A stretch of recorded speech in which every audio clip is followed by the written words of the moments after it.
හරියටම ඉංග්‍රීසි මුල සිට සරලව. lesson number 73. හොඳයි යාළුවනේ අපි 72 වෙනි පාඩමෙන් කතා කරා fed up of සමග ක්‍රියාව. මොකක් හරි ක්‍රියාවක් එපා වෙලා කියලා. අද අපි බලමු මොකක් හරි දෙයක් noun එකක්. මොකක් හරි දෙයක් හෝ කෙනෙක් එපා වෙලා කියලා කියන්නේ කොහොමද කියලා. හොඳයි එහෙනම් මාත් එක්ක එකතු වෙන්න මාව subscribe කරලා නැත්නම් අදම subscribe කරන්න.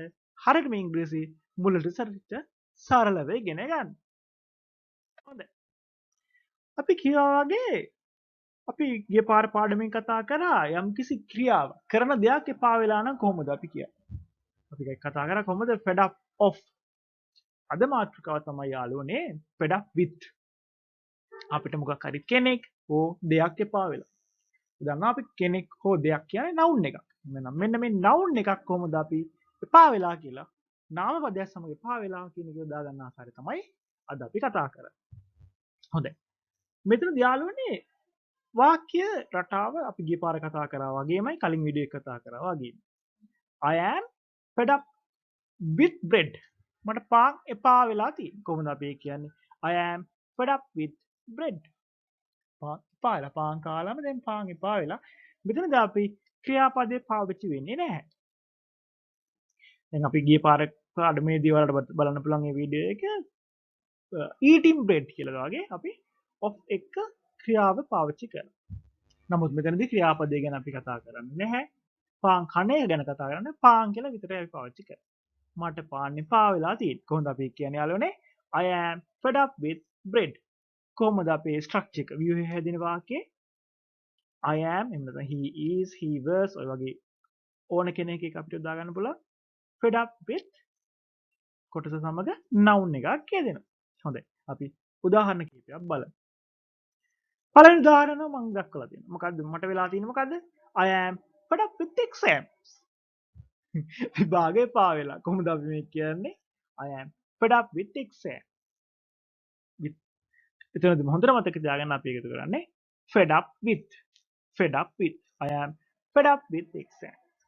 ඊළඟ වාක්‍යයට යමු යාළුවනේ. Sunil is fed up with books. සුනිල්ට පොත් එපා වෙලා. මොනවද එපා වෙලා තියෙන්නේ? පොත්. Sunil is fed up with books.